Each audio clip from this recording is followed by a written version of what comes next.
Okay, lahat po ngayon ng mga tao dun sa naging hype sa atin nung nakaraang mga panahon, no? I believe naka-move on na po, no? Dahil bukas 25 na po. So, yeah. May mga thoughts lang po ako regarding the hype. The hype. Unang-una, kahit papano, sa hindi, ito sasabihin ko po sa inyo, to be frank with you, all of you, na mga kapwa ko mananampalataya, may iba mang views or pananampalataya, all of us, kahit papano, nagkaisa tayo. Hindi nga lang pare-pareho ang sinasabi natin, pero lahat tayo during that time, pinag-uusapan ng isang event na pinaka-aantay natin. And lumulundag ang puso ko sa kanya. Masaya po ako.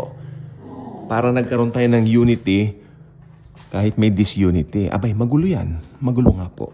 Huwag na pong isipin at talagang sasabog ang utak ko.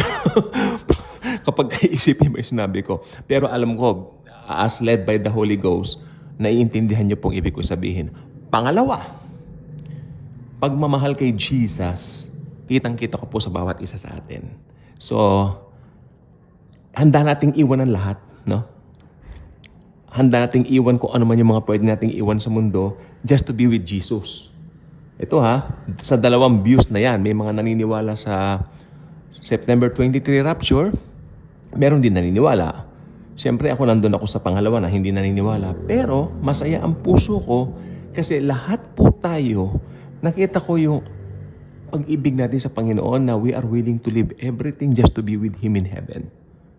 Nakita ko po yan. Ito, observation video lang po itong ginawa kong ito. Doon sa hype.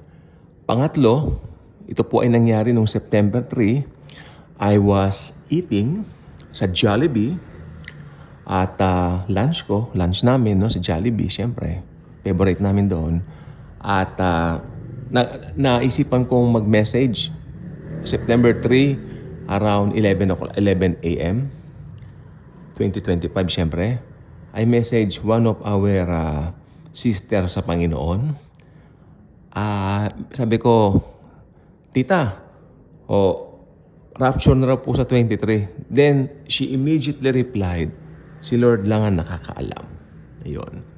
Nandun pa rin yung sovereignty ng alam natin na ang Panginoon lang ang may hawak. Okay? So, tatlo lang po yan observe kong yan. Pero ang pinakamahalaga po talaga dito, nandoon na po sa atin yung umabot tayo sa pagkakaisa na tayo po ang laging laman ng media, ng internet kaysa sa mga walang kapararakan. At saka nakita ko pa pong isa, despite nung sa politics pinag-uusapan sa Pilipinas, hindi po tayo natinag, talagang mas interesado pa rin tayo sa pagbabalik ng Panginoon kaysa dyan. Because only Jesus can give and bring real peace sa daigdig natin. Hindi na sa Pilipinas, sa buong mundo. Only Jesus can bring real peace. Di ba? Only Him. Wala nang iba pa. May sinabi ang Panginoong Hesukristo dito sa Bible na, my peace I give unto you. Not as the world gives. Tapos ulit niya, but my peace I give unto you. It means merong false peace. May pekeng kapayapaan. Hindi po ba? While may peke, may totoo. At yan ang Panginoong Jesus. Yan po nakita ko po dito. And the Lord Himself always remind all of us to wait for Him. That's the main lesson. Ayan po ang dapat nating makita po rito. Ang matutunan po natin dapat dito lahat ay malaman natin na kung mas malapit na siyang dumating nung panahon ng mga unang mga Kristiyano, abay mas malapit na po siyang dumating. Nasa mga doors na lang po siya ngayon. Knock, knock. Who's there? Sa mga ganyan na lang po. Wala na po. Actually, wala na tayo sa end times. Nasa mga huling sandali na po tayo. Maski hindi natuloy itong September 23, I believe it's too close. Very close.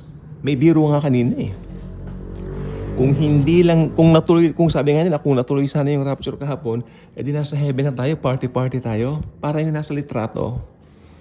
May nagsabi kanina, opo naman, tama po kayo ako. Sabi ko naman, talagang Panginoong Hesukristo yung kanyang oras, hindi yung orasan natin. Di ba? Yung kung kailan siya darating, siya nakababatid. Okay? So, happy night. At inihintay ko, may live broadcast po yung Rosa Siana. First time po nilang ginawa na i-broadcast sa buong mundo yung kanilang Piece of the Trumpet. So sana kung may time kayo, panoorin niyo po sa YouTube. Live po yun at hindi pa nagsisimula at nakita ko ilan pa lang yung mga nandoon ngayon. So yeah, baka mamaya po yun. Tignan lang po niyo kung anong oras, no? Actually, maganda po yun, pero wala po tayong kaugnayan doon. Uulitin ko po ha, wala tayong kaugnayan doon, walang kaugnayan ng rapture doon. Panoorin lang natin for entertainment's sake. Yun lang gusto ko sabihin, but nothing else, nothing else. Okay? God bless you.